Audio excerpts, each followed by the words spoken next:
What's going on, winners? Your boy Loso 2.0, and today I have a special guest, Kenneth Perkins. Please, I just introduced you, but go ahead and introduce yourself though, a little about what you and what you do. Right. Hey everybody, how's it going? My name's Kenneth Perkins. Been coaching and developing minds and helping people for the last 4 years now. Decided to really scale it and take it once I got introduced to the Speaker Lab. Met some really great people in there. Met Mr. Loso in there, and um, a beautiful community that's gonna give that were giving me opportunities to really expand this and get it to the world. But yeah, this is, it's been going on a few years now and it's been amazing so far. It's been a blessing. Okay, so F2F coaching or vision, what does that stand for? What does F2F stand for? I was always wondering that. Yeah, so F2F stands for face to face. hmm And one thing I've learned, especially in the technology era, is a lot of things have gone Skype, a lot of things have gone Zoom to connect to the world. But it was, to my understanding, growing up, before we had the camera phone, before we had Skype and Zoom, we were making organic interactions with people face to face, and that's where you could feel someone's energy. That's where you could feel someone's sincerity, generosity, impact, and I wanted to develop a company that allowed us to bring that back as best as we could, or at least deliver that, even if it was through the camera or through the screen or through the television. So, face to face is just getting to know somebody, growing and healing with somebody, and connecting with somebody. No, absolutely. I completely agree with you. I think now that everything has gone more into technology, Zoom, I've even been seeing a rise in, I don't know if you've seen this, but like, people saying like autism or social disorders because people can't even communicate with others in person Mm-hmm. at all, or they find it awkward. I know some kids, my nieces, they haven't even, they're like seeing a kid and they're like, oh snap, there's more of me out there, like, because of the Right. COVID era and everything. So Right. I think that's a great mission to try to get everybody to connect once again. Um, Mhm. is that why you join? Is that when you kind of join Speaker Lab, or is that? Well, so I primarily started as a coach. hmm 2019, it started as fitness trainer, hmm and I was, going through some things in life. I was, finding ways to learn to love myself, Sure. and through fitness, I found an excitement. I found a passion, and so I would hit the gym. People would walk up, say they liked what I was doing. Could I show them a few things? After several people, within a few months, I said, okay, maybe I need to turn this into something. So I just started developing the passion for helping people through things I already love to do. For sure. And so once I discovered the fitness era, I started moving more towards, telling my story. A lot of people didn't get a chance at first glance to really know a lot of the disheartening things I went through growing up. And so the more I opened up about it, started speaking my story, people said it was inspiring them, it was moving them. And that was something I was natural at. When I was in a safe space and I was comfortable, it was something I became natural at. So I said, okay, so maybe I am meant to be here to help people in other ways. Let me find a different alternative or avenue that I can incorporate in my already fitness brand. hmm So went on this journey. Started doing little meetings, little speaker gigs, little just little events where people would share their stories, and it was an opportunity for me to really kind of try to sharpen the skills, hmm um, develop an organic way I could speak my truth, and then be open for feedback, then be open for questions back. And so that's when I went on the coaching business venture. Um, I did develop the idea of wanting to be a coach online through social media, hmm through Lewis House, through Jay Shetty, and Rob Dial. These different guys were showing me basically we could do this. there is an opportunity and a market out there to connect with people through the internet.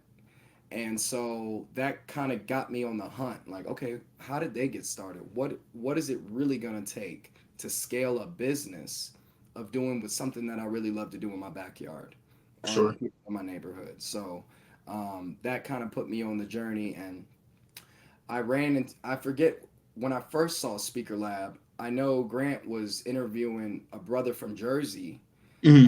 who used to be a police officer, and then he became like a high school teacher. I think his name is Dr. Wright or Dr. Dwight. I don't want to Are you miss. talking about the one that he's a police officer, but then he starts like buying all the real estate and all that stuff? And He's a tall black gentleman. I think Um, that is, I think I tall. seen him on Eric Thomas podcast before. Like he was a police officer and showing that you could work like a 9 to 5. It was like 9 to 5 millionaire or something like that. Whew, might be, might be.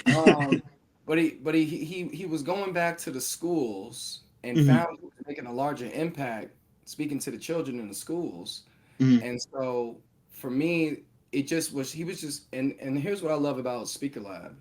They're so transparent Hmm. with what it's really going to take to jump the business, what it's really, what they're spending to get it going, what their fees are, what you should be charging, how to overcome imposter syndrome.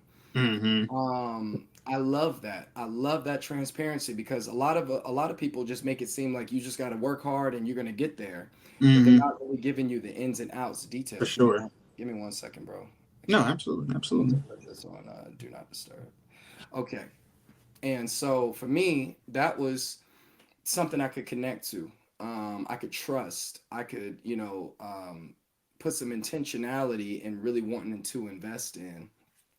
And so I signed up for the Speaker Lab not too long ago. I want to say just last month, and just the embracement from the community to the Voxer to being able to connect with people like Jake Thompson and my good buddy and mentor now, Ryan Botner. These guys have just been welcoming me with open arms and helping me shape, sharpen, and mold the business side of something I already love to do. So, Hmm. and I think you probably share that same, camaraderie in the circle as well. So, um, No, absolutely, absolutely. I mean, I'm actually just started, but I do feel like I'm kind of in the beginning a little bit. I kind of started like Aprilish. So yeah, so I was just seeing this that. I year, was yeah. reaching out to people, just like, hey, just like yourself, just reaching out, trying to see if there's different ways to connect with people. Mm, I was doing a podcast. I'm like, hey, listen, this might be a good way to get stories, learn, network. And honestly, yeah, because my goal is to be the best motivational speaker ever. So that's I'm right. just, just doing it like that. That's really how it is. So I do agree. I like the speaker lab because it is transparent. And Mm, I feel like when my problem in the beginning kind of was I didn't have clarity, but it gave me like so much clarity on like what I wanted to do. mm, Even the people that I wanted to help, because I look up to speakers like Eric Thomas, Malcolm X, and Martin Luther King, looking at them and seeing what they did, and like, you know what, I can do that too. And that's what kind of like got me into it. So no, I totally agree. right. Um, I know, so that's why you said your goals inspire 1 million people to be better versions of themselves. Yeah, yeah. Okay, That's definitely my affirmation. That's my mantra. It's got to be bigger than us. for sure. And, you know, Bob Proctor used to say all the time, you need to do things that scare you in Hmm. order for yourself to grow. If For it's sure. not scaring you, it's not a big enough dream. It's not a big enough goal. He said there's A goals, B goals, C goals. Yes, sir. And so I had to break free from that comfort zone. And a lot of times we believe we know that's the right thing, but when our environments aren't supporting it, it makes it so much more difficult, whether it be a spouse, a parent, a friend, your environment. Hmm. It makes it so much more difficult to really want to take that leap and jump forward because you're afraid of one, the success, and it's like a survivor's remorse, Hmm. or two, it's the failure. And now you really know the credibility of your peers is shot. And Hmm. so it makes it so much tougher to want to take that risk. But you just got to go for it. And And the way we do it, they always say proper preparation prevents poor performance. Mm-hmm. While just, being willing to fail.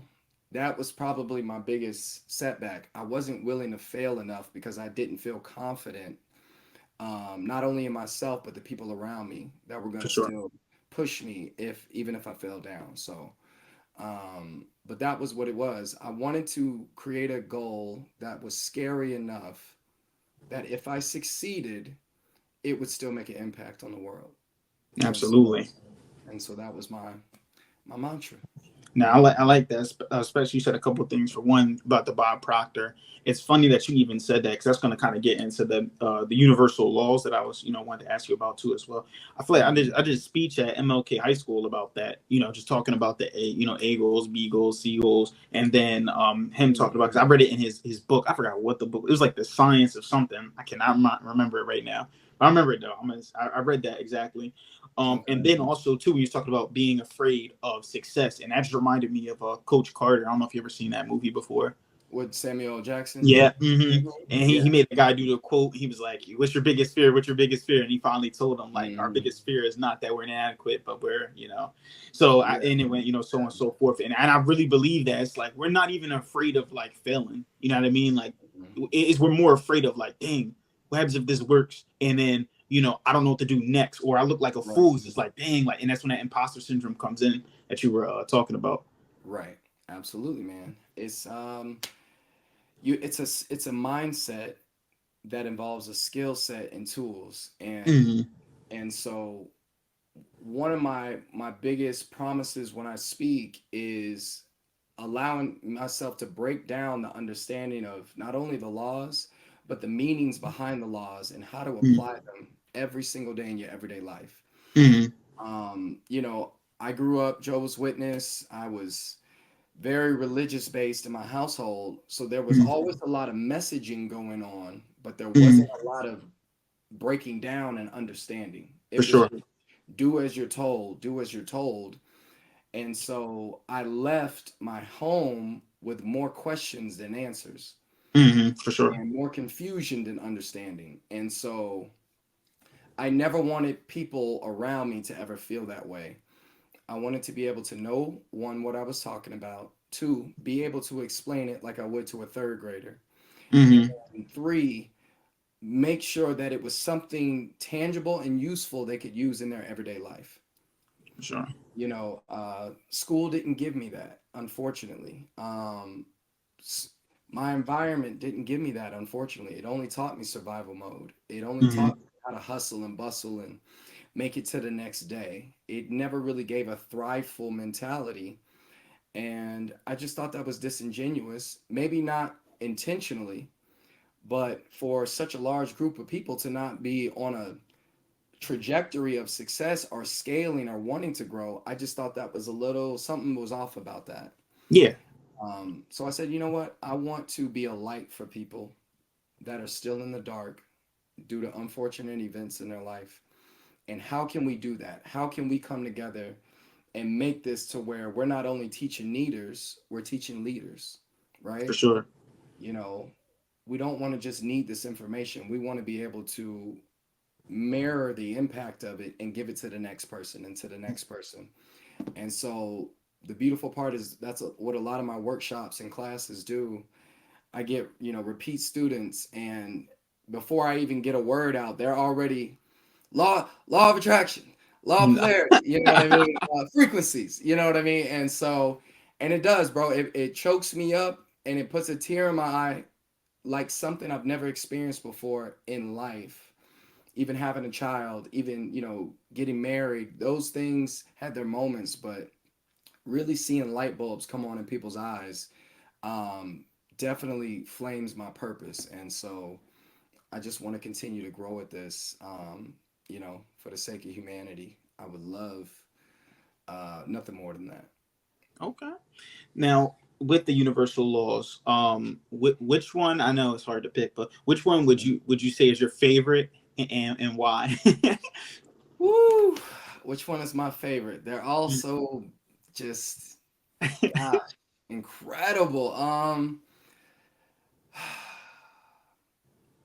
I would definitely say the law of vibration. And Mhm. here's why. Even though it correlates with everything else, Yeah, for sure. I take that back. I take that back. Hmm. I would definitely say the law of polarity. Hmm. So the law of polarity obviously states that there's never one side to anything. There's two sides Hmm. to everything, right? Sure. So in class, I say, students, I said, the law of polarity states for every up, there's a, everybody say down. Yeah. Hmm. Every in, there's a out. For every Hmm. on, there's a off. So it must mean that for every negative, there's a positive. For sure. And the key secret to really overcoming obstacles in life is to know that one, things don't happen to us, they happen for us. Hmm. And two, for every situation we've ever been through, whether it was the death of a loved one, whether it was a flat tire on the way to work, whether it was trying to, going through a breakup or something about it, there was a positive moment in it. And Hmm. as long as we treat that mindset like a muscle and Hmm. train it every day to always see the positive in things instead of the negative, we would never have to find ourselves stuck or stagnant in situations that would hinder us from growth, Hmm. right?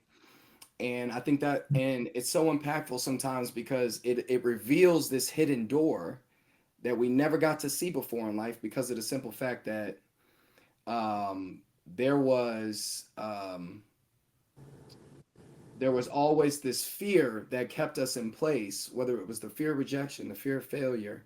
Something kept keeping us in place because we were unable to see the other opportunity right behind it. Hmm. So I really treat law of polarity as a intrinsic tool that people can start using when they're going through, whether they lose their job, whether they lose their house, whether they're broke. Find the opportunity in it that speaks positivity into you to grow, and Hmm. you can become unstoppable. And who wouldn't want to become unstoppable in life today? And so I really love law of polarity. It helps you realize there's more ways to get to nine, right? Yeah. Mm. And so that was always one where I started really seeing light bulbs flicker on in class. For Hmm. sure, for sure. It just remind me, like you said, more ways to get the nine. Like that's why Yeah. teacher always made you show your work. Yeah, yeah, yeah, for sure. He was more worried about the. He was worried about the Right. answer. Just like, all right, he tried it. All right, I see where he made the mistake at. But Yeah. you. It's just the effort though. So that makes sense though too as well. Right. So when you're doing your life coaching, like I said, I seen that you also are you still on the like training side too as well, as well as the nutrition and the life coaching, or is it kind of just Yeah, I've been finding a way to juggle it all, man. Somehow, some way. Still in the gym 6 days out of the week, still training, still fine, still nutritioning. I got with a campaign now called Get Thin. Hmm. And what we do is we offer the weight loss medication like Ozempic, Manjaro, For sure. semaglutide, tirzepatide. These are all weight loss injections. Okay. So for people who really need that jump start to get those 20, 30 pounds off, Hmm. but what I do is I come in and I work with them one-on-one to implement a lifestyle goal that they can start to develop while that weight is naturally coming Yes, off. like coming off. Hmm. Because once they're off the medication, they're going to go right back to eating habits that weren't serving them if they And didn't then change wait something. right back. Hmm. Yeah, yeah, so you're right. Yeah. Ain't no cheat So code. it's the same thing. That's really why I love my class so much because it helps us develop awareness around habits. Hmm. And we're human beings. We got these human bodies, but we're all just a makeup of different habits and behaviors. So, and the thing about behavior, it never sits still. It's either getting better or it's getting worse. Hmm. So, as long as we can understand that we need to be consciously focusing on, like, for example, if I got a spending habit and every time I make $100, like my dad would say, it's going to burn a hole in your pocket. Yeah. The moment I get that 100, I'm already looking at the J's. I'm already looking Yeah. at, you know what I mean? Like, other things that I could buy, the dinner I want. And so unless I train myself or get trained by someone to master financial fitness, right? Mm-hmm. So we got physical, we got spiritual, mental, Yeah. emotional. They Mm-hmm. all require some form of repetition in the right For sure. direction to Mm-hmm. build that new habit. Um, I can assure myself of success in some form. So that's definitely, like I said, somebody I admire so much and just love, who inspires me, Myron Golden. Have you ever heard of Myron Golden? Yeah, of course. Yeah, absolutely. Woo! Yeah. My guy. Absolutely. Absolutely. He is just a breath of fresh air, man, because he has mastered what it takes to not only think and speak like a genius, but also break it down for adolescent, a third grader, Hmm. you know? Hmm. And so I've definitely learned how to be able to take, vast, difficult or intricate, teachings and methods and still give it to them where they can digest it. Hmm. And that is what's important. I didn't want to try to impress people and sound smart. I wanted to give them tools that when they leave me, I left them better than I found them. For sure. And that was all that ever mattered to me. So I had to develop over time a way to kind of make these things more layman's terms Hmm. and, and relate it. Myron says, you should never tell a story without making a point, and you should never make a point without telling a story. Absolutely. And it gives those two different contrasts for people to relate to it and connect to something in their own mind. Like, yeah, you know what? I have been there before. I Hmm. have lost my job. I have, had a flat tire, and different ways of people, so they can, connect to it and keep it and retain it. And so, Yeah. hmm No, I agree. That kind of like goes back to like being almost like your authentic self, right? When you yes. go and like when I'm speaking, I'm not speaking to make up a story to relate to anybody. I'm just speaking from my own experience, but hmm they may have not went through the same exact experience that I went through, but they may be able to pull pieces from it. Like, okay, I do play basketball, or you know what, I did, grow up in a one parent home or something. They may be able to pull something from it and in their own story, then get those feelings back.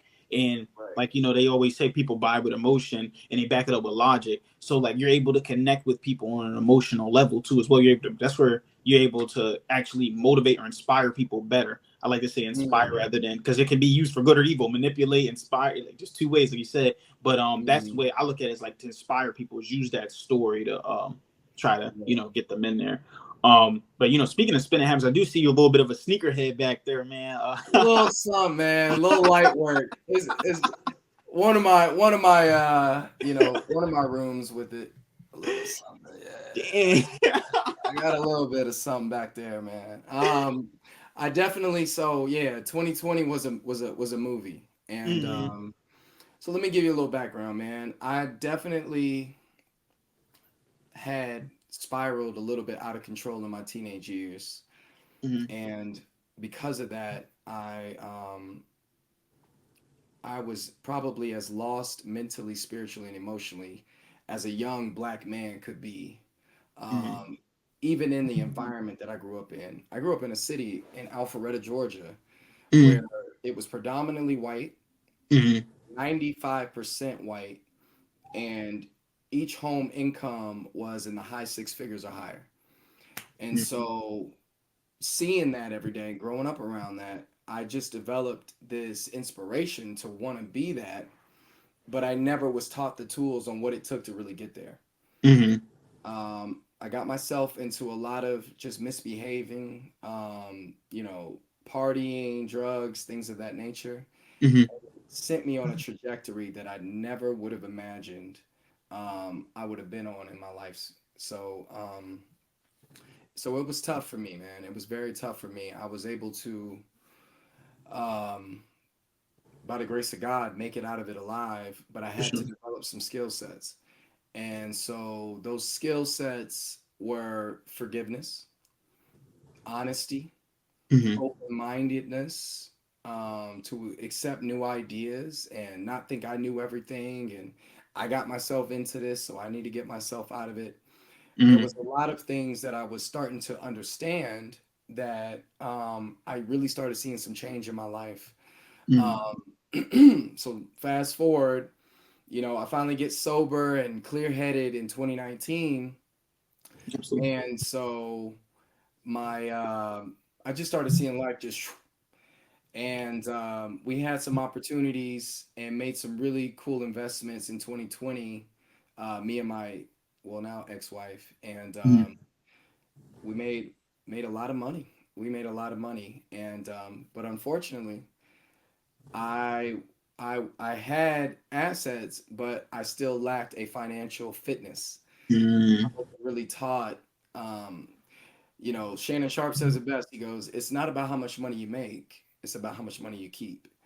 And Mhm. so I went a little crazy in 2020. You know what I mean? And and just found myself really trying to be something that I used to see every day growing up.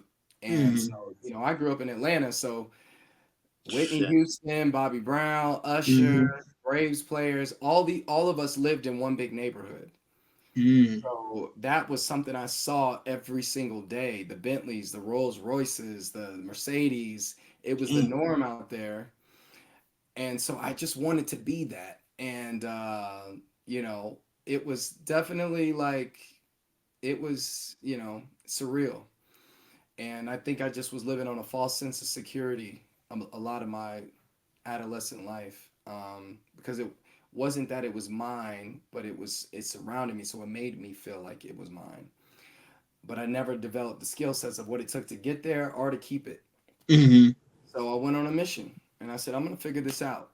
I'm gonna figure out not only to be physically fit, financially fit, emotionally fit, spiritually fit.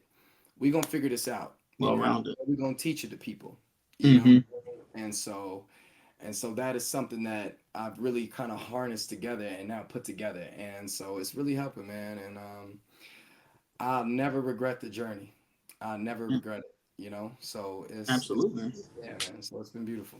It always that just reminds me, it's like it's never about like the destination, it's just about the journey, honestly, like who you Absolutely. become in the process of doing it, because it's just so weird how life works, that we come from two completely opposite backgrounds, but Mhm. like, you know what I mean, Mhm. like I've never even, you know what I mean, I didn't even know what an entrepreneur was until I was 18, you know what I mean, I was like, oh snap, this is what that is, like, Wow. yeah, Okay.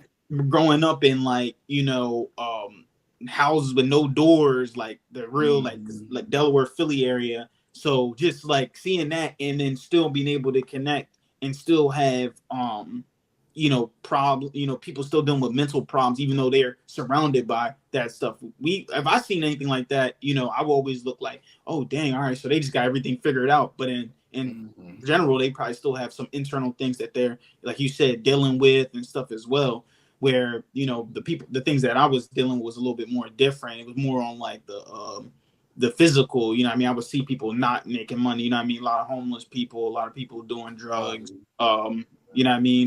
gang Mhm. violence and stuff. So it's just weird that how life works. It just brings two people from two different backgrounds coming together with a mission to just help, as many people as possible. um Absolutely. I've seen that you also do, a lot of traveling. You went to Korea. I've never been outside of the country Yeah. before, except for to Jamaica. How was Okay. that experience over there? Woo! Korea, man. So I actually toured all of Asia. Hmm. I just remember posting that Korea video when I landed. Hmm. And it's just the culture, man. It's something about the Asian culture that when you are embracing it and experiencing it, it's breathtaking because it's Hmm. love. It's a lot of love out there for one another. Hmm. And I think what opened my eyes more was us in the black community. We obviously were stripped from our origin and brought here. For sure. So if you look around at the demographic of the different cultures, we are the only culture, the only nation where we fight tooth and nail to separate from one another than unite, Hmm. For right? sure. And so when I went to Japan, for example, so I went to Korea. I stayed two Hmm. days in Korea. It was really rainy and gloomy. So I just was like, okay. So then me and my girl went to Taiwan. Hmm. And then we went to Taipei, Taiwan, loved it. It was beautiful, amazing food, high rises. It was really amazing. Hmm. And then from Taiwan, we went to Japan. And so I was in Shibuya, Tokyo. And in Tokyo, we got to go-kart through the streets. We got to eat all this amazing food. And I normally can't have dairy, Yeah. right? I'm lactose intolerant. But out in Japan, somehow, some way, the dairy in Japan didn't affect me like the dairy in America. Mm-hmm. And it just made me think, what is it about this culture that makes it so different from everywhere else I've been? And they've adopted what a lot of the European Jews, what a lot of the Hispanics, what a lot of the East Indians have adopted. And Mm-hmm. it's a oneness that Mm-hmm. regardless what womb you came out of, if you are of my ethnicity, if you are of my nation, we are family. Mm-hmm. And so what I loved most about Japan was just the unity. And so in certain cultures, they do something called bouncing the dollar. Mm-hmm. And what I discovered was when you bounce a dollar in a certain community, the Japanese dry cleaner owner is going to spend his dollar at the Japanese laundromat. The Sure. Japanese laundromat owner is going to spend his dollar at the Japanese bakery, and so forth. And so they bounce that dollar at least 11 to 12 times in different businesses in the community before it goes out of the community, right?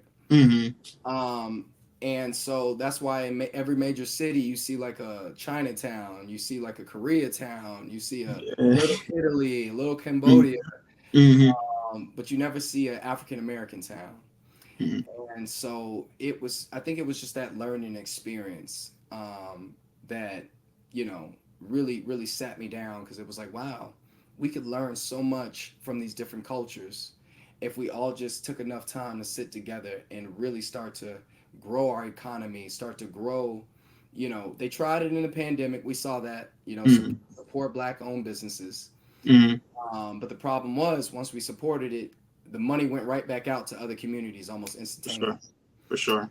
So we've made attempts. Obviously, Dr. King tried to make an attempt. Malcolm X, Fred Hampton, they wanted to unify us. Mm-hmm. And it wasn't anymore about civil rights. It was really more about economic independence. For sure. And so going to these different cultures, like I get to go to a different country every month. Mm-hmm. I'm somewhere new in the world. I'm somewhere new, whether in the States or in a different country. Mm-hmm. And it's always something to learn and take from, outside of just the sightseeing and good food that I'll never forget. And so I'm hoping, brothers like us get to create a revolution again, where we can start to really unify our people in a way that is just so beautiful to see in every other culture. I would love that more than anything. So Absolutely. That's my mission. That's my EPS. yeah, so you are look. You see how the stars align, man.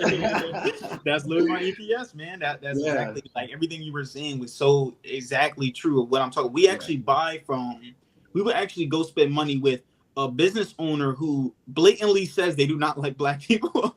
Oh no, I know, I know. And just But do when it. it comes to us, we don't trust each other. It's Like, like, oh snap, man! Listen, bro, you can't do that shirt for $30. You talk about 40. You know what I mean? Like you can't get it right. for 30. You want a discount, whatever. No, that's Mhm. really the whole thing, and that's why I said like I didn't know what an entrepreneur was until I was 18 years old. So like even just that, it's like dang, a lot of these cultures they're growing up already into family businesses and stuff Mhm. like that. I always thought like before 18, I always thought you just worked for somebody. Or in my community, everybody plays sports, so it was like all right, we either going to the NBA, NFL, you Right. rapping or you gonna be on the street. You feel me? That's it. Yeah. There ain't no, That's all it we ain't work had. for somebody forever, whatever. I ain't even know with like basic things, where 401ks, nothing like that. Until like I said, was 18 years old and I read Rich Dad Poor Dad for the first time, and that was my Mhm. first entrepreneur book ever I read. And I was like, dang. Wow. So Yeah. like just having that and waking us up to that is like our whole thing. I want us to all be able to inspire that we're all leaders ourselves, and then Right. contribute back to our own communities. That's really like my biggest like mission that I'm trying to do. Spend with ourselves. You know what I mean? Because when you do see communities like you said, I mean there's not no little African American little black community, but there are Mhm. neighborhoods. But it actually we do have them. It's called Section 8, or it's called like something else. You know Right. what I mean? It's never like a thriving community with restaurants on the side, clothing brands, nothing. It's Not the always like that. same. Yeah. It's not even a neighborhood. It's Yeah. really the hood. They took the Yeah. neighbor out. He said, That's really Right. cool. You know? So there's, But what's so funny, man? Because I'm so glad that's really your niche and your goal. Because it's crazy, man. You know, I look online and I see a lot of the back and forth banter between the black women and black men, and it's hmm so rough, man. Because a lot of them don't understand the origin of how we got here. hmm And Dr. Umar Johnson speaks on it heavily yeah. because him being a Philly native as well, hmm he's an incredible breath of fresh air when it comes to our community because he definitely breaks down where we went wrong and why it happened. And it hmm always stems not even in the Jim Crow era, but all the way back to the beginning of slavery. hmm And, I love it when he makes the point about how 1865, 4 million blacks are released in the South hmm and they're not given a house, they're not given money, they're not given food. So he goes, guess when the first prison system was built? Casey. 1860. Yeah. Crazy. And he said the Confederacy called it the slave ship that sits on land. mm And so they would arrest 10-year-olds for 15 years and put them in prison for stealing a lollipop. And what it did was it created a loophole in the amendments in the Constitution to be able to still place African Americans back Slavery, in because slavery, but legally, right? hmm And so when you fast forward to the Jim Crow, what happened was we were unified in the 60s, the 40s, hmm 50s, 60s. The black home was dynamic and it was growing. There was a father in the home, there was a mother in the home, there was, we were learning trades in high school, hmm carpentry, welding, electrician, mechanics. Those were the skills that paid the bills. Sure. So what happened was when J. Edgar Hoover and a lot of the other elites in the white supremacy started noticing was that okay, if we take the trades out of the school, remove the businesses out of the inner city and put them in more of the outburb suburbs, hmm they are going to be left to fend for themselves. And so once they took the trades out of school, that's when the mass incarceration movement started in the 70s. mm They killed King in 68 because Yeah. he started the breadbasket campaign. hmm He was going to march not only blacks, but poor whites and Latinos to the White House, where there were going to be 100,000 poor whites and blacks and Latinos camping in front of the White House, and nobody was leaving until they had a job and a house. hmm And J. Edgar Hoover said, "Oh no, we can't do this. We can't have hmm that." So that's when they detoured King from Washington to Memphis, and obviously that's when he was trying to protest for the two janitors that were murdered, and then he was put in a hotel, and then he was assassinated from there. Yeah. hmm From there, you started to see all of our prominent black leaders getting assassinated. I believe Malcolm was before King, Yeah. but Fred Hampton. hmm There was another brother, I can't think of his name, but he's tried to start a movement in the prison. hmm And then from there, you just started seeing the black man being stripped out of the home. And that was designed to make the black man economically irrelevant to the black woman. Sure. And so that's when you started seeing the welfare rise and the college hmm woman and the independent mindset. Yep. They focus solely, if we could just separate the black man from the black woman in the household, hmm we can start to control. And so that's where this narrative comes from that black men are don't want to be fathers to their kids, they don't want to get a job. All these stereotypes developed due to the systemic racism that we were dealing with, unfortunately. hmm But if you fast forward now, you see it now. It's arguments back and forth. It's, these podcasts where, traumatic woman is sitting across from traumatic man. Both aren't hearing each other because hmm they're speaking about their pain from the past. For sure. They're not in the present moment. And Absolutely. so there's no connection, right? There's no reflective listening where it's saying, so my queen, what I'm hearing you say is you believe that men only come in your life for your physical assets to take hmm advantage of you and then leave? Am I hearing you? And Mm-hmm. then giving her time to reflect back and tell you, yes, you are hearing me. We haven't developed those skill sets and that mindset yet to even think we care to hear each other. So unfortunately, we've been butting heads for decades now. Yeah, that's actually crazy. A couple things you're saying. For one, I don't want to get canceled when I say this though, but do you feel like that's why there's been like a rise in like popularity with like the LGBTQ kind of community, almost to like not like not see us reproduce as much because it's like we're trying to like push it, like, you know what I mean? Like I said again, I don't want you to get canceled or nothing like that, but it's just something I was just thinking about, you know what I mean? Because like you said, we got podcasts making us argue. We go on social media, you see us arguing on there. There's the rise of the us in prison. There was a Netflix Mhm. documentary about it actually. It was like called like I think Mhm. like the 18th Amendment or something. And it was talking about how they were paying people like cents on an hour for like these Mhm. major corporations like Victoria's Secret, Walmart, stuff like that too as well. And Mhm. then on top of that, now you go into our schools and they're like throwing it out like in books. They're throwing it out early in movies and everything, and just like, hey, Mhm. listen, like, it's okay, it's okay. Which again, like I said, I'm not saying there's anything wrong with it, but I don't know. Do you feel like that's also another tactic to kind of like push us away from just reproducing, coming together, taking the black man out of the home? So the black race and the black man is the only race that we were brought here to serve, For to sure. serve. Mm-hmm. And once America was built, we were no longer needed. Mm-hmm. So if you look at it in hindsight, we are the only race that you cannot deport and send back to Africa. Facts. If an Asian comes here and acts out, you can send them back to Asia. If an East Indian comes here and acts out, you can send them back to East India. If a Hispanic comes here and acts out, you can send them back to whatever Latino, demographic they're from. Mm-hmm. Where do you send 40 million African Americans that you don't want, don't need, and obviously can't deport? You have to exterminate them from the inside out. Now. Mm-hmm. Understand? For sure. So that is where mass incarceration comes from, police genocide, Mm-hmm. black on black crime, For sure. the gangster music we listen to. These were all systemic designs purposely created for us to exterminate ourselves and to be exterminated. Mm-hmm. See, the white supremacy movement developed the idea from Hitler that first you must assassinate the image and the character of somebody before you can assassinate the human. For sure. So, if you look in movies, if you look in television shows, if you listen to the music, we have already been given an image and a persona that we don't care about our own lives. Mm-hmm. Therefore, once little Ray Ray dies, everybody says, "Oh, it's not a big deal because he went to jail anyway."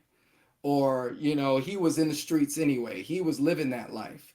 Mm-hmm. You must assassinate the character, which is what Hitler did to the Jewish, Mm-hmm. where he went on public speaking ventures and basically assassinated who he thought they were as people.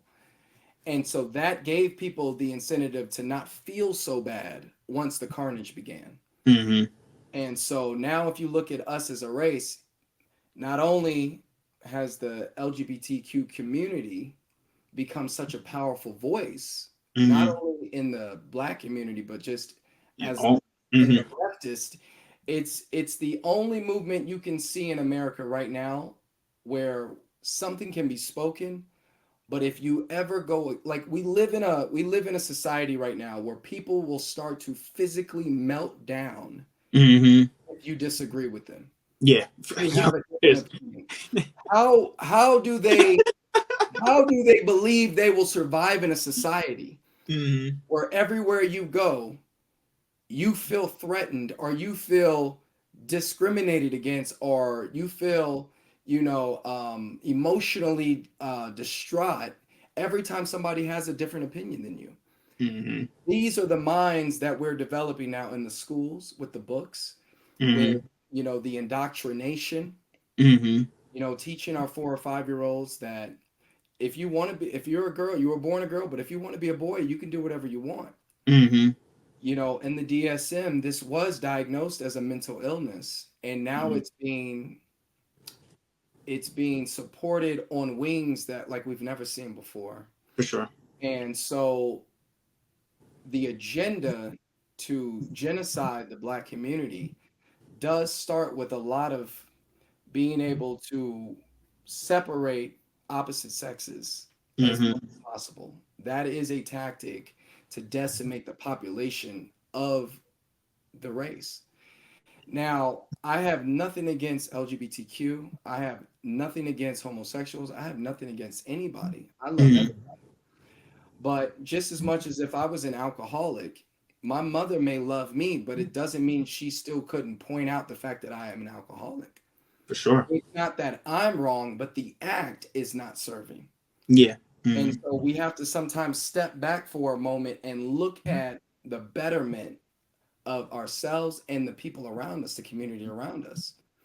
And so, you know, it is a tough topic sometimes because you want to be able, if you can't have difficult conversations with people, Yeah. then the next day it's going to be even harder, Yeah. For right? sure. You get out of the way. Especially in our community, especially in our homes with our family, our spouses.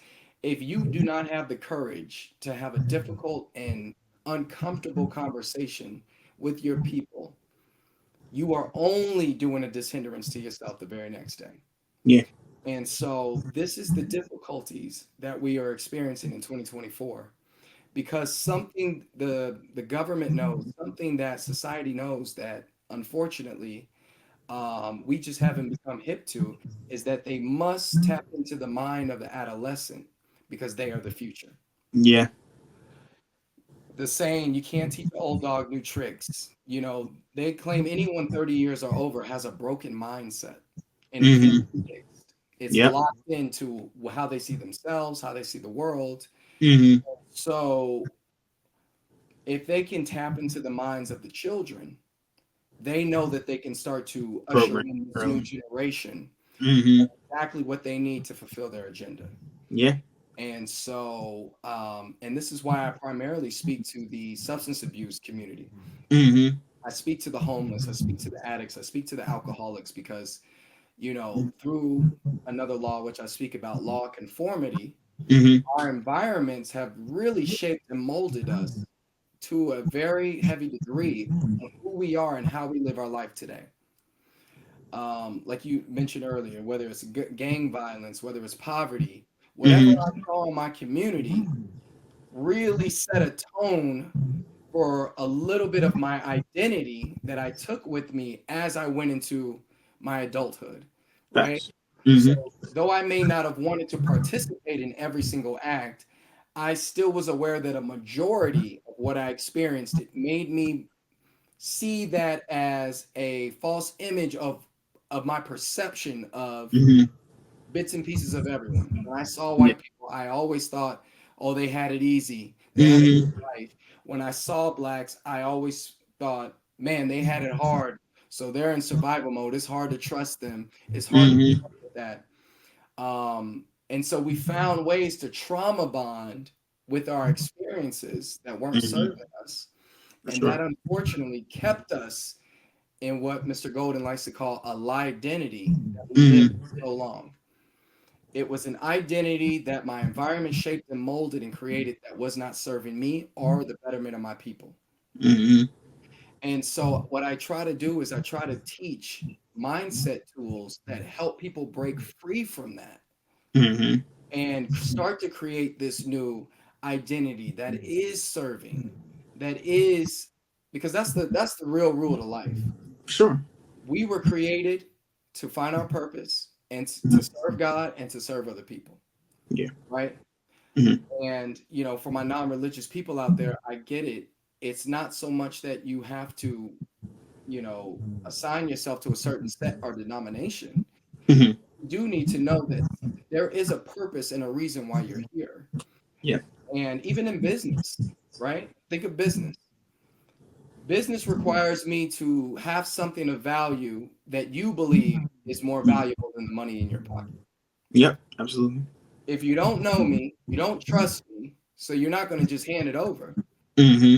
So it is in order for us to serve people and do it genuinely, organically, and authentically, so that we can create something that you believe I would rather have that more than the dollar in my pocket. Absolutely. And that is the way of life, right? How we build relationships. You know, being able to come on a podcast and have someone ask questions and listen is a serving. You're being of service, and Sure. it helps us build trust and relationships moving forward when we all adopt that mindset. And so I want to be able to create minds and help people design like their own avatar of life, Mm-hmm. where it is serving you, it is serving others, and it is serving your higher power, whoever that may be, Allah, Buddha, the universe. Mm-hmm. Um, but we all need to understand that we're all living on governed laws. Mm-hmm. For example, if the iPod, like, or let me use, I don't want to break it. If the marker in my hand drops, I don't have to see gravity to know that it's there. Yeah, for sure. It's Mm-hmm. a universal law. I know it exists. Electricity, I don't know how it does what it does, but all I know is if I turn this knob, it's going to turn on. Mm-hmm. So there are other laws in different realms of our existence that we must play by the rules in order to see the growth and see the Mm-hmm. outcome happen in our favor. Sure. But in order to do that, we must develop a mindset to put the people over the profits. Mm-hmm. And unfortunately, our community has gotten the short end of the stick Yeah. with that. So, you know, hopefully we can. But you're right, brother. It's unfortunate. We've we are dealing with a lot of, see, a lot of people don't even know the music industry owns a lot of the private prisons. Mm. They That's don't even know that. yeah. And so, you know, what they're doing with a lot of these young artists are they will only sign you if you promote gang violence, gun violence, you know, prostitution, drug activity. And then when you sign your contract, they get a life insurance policy on you. That's in the Mm-hmm. clause. So whether you're Pop Smoke, you know, not necessarily Nipsey Hussle because he only had distribution deals, but Mm-hmm.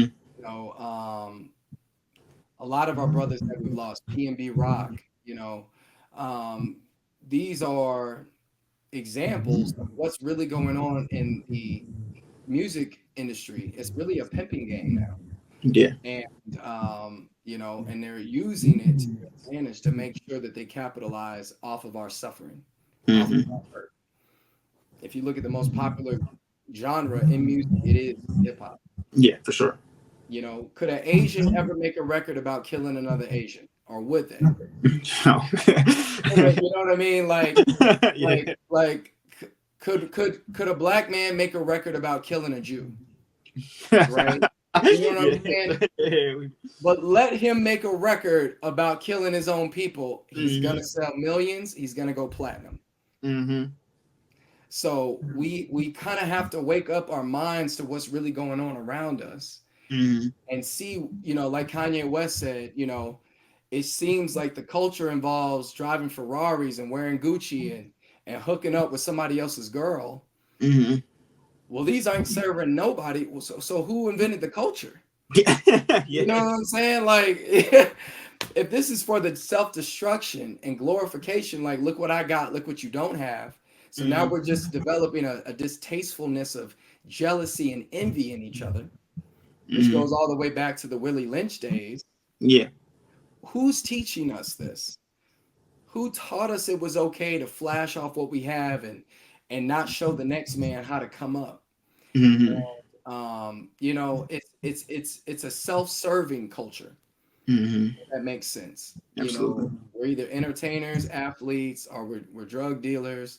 And so, you know, that's the stereotype of the culture in the majority bucket, right? Yeah. On a global scale. Yeah. But there are plenty, you know, doctors, entrepreneurs, there are leaders, there are guys like us who really want to make a difference. Mm-hmm. Our voice just isn't as loud as where you see it in the media, you see it on social media, you see what's really Mm-hmm. popular and trending. Mm-hmm. Um, and I believe that was systemic. And Yeah. so you know, like I said, I love everybody in the LGBTQ. I have nothing against individuals, who are going through what they go through, because that is their story, that is their life. But one thing about truth is there's not your truth, my truth, their truth, they truth, them truth. There's Mm-hmm. the truth. Mm-hmm. And unfortunately, we live in a society today where having those uncomfortable conversations seem to almost get shut down immediately. Mm-hmm. It's almost like a cancel culture where Yes. the moment you start to offend my truth, I have to dismiss you and silence you as quick as possible. Mm-hmm. And something about that we should know innately in our soul isn't right. No, yeah, it's not right. No, I agree. I agree, man. Listen, this was a amazing podcast. I literally, what I even thought I was going to get from it, I got so much more than what I expected to get from everything from it, though. So I definitely appreciate you taking the time out to come on here, man. Speak the truth. You know what I mean, and also give us so much insight into your business and everything. Um, if someone were to reach out to you, whether it's for coaching, nutrition facts, or maybe even just a network, how could they best connect with you? So every social media, Instagram, TikTok, Facebook, it's going to be F2F coaching. Mm-hmm. All right. So that's F2F coaching. Um, you can always email me as well, F2F Vision at gmail.com. And obviously, the Speaker Lab is working with me on creating and rebranding the website and getting those things going and the demo videos. So, if you know of anyone who's looking for speakers or looking for somebody to come to their facilities, industries, reach out and we can have a conversation. So, yes. For Mhm. sure, for sure, for sure, man. Again, thank you for so much insight that you left here today. Yeah. If there's one last thing you want to leave with the audience, what would it be? Um, let's come together. Let's learn to love ourselves for the betterment of loving the world. We can't do this alone. They tried to divide us, but if we can focus on the similarities rather than the differences, I know we will grow together.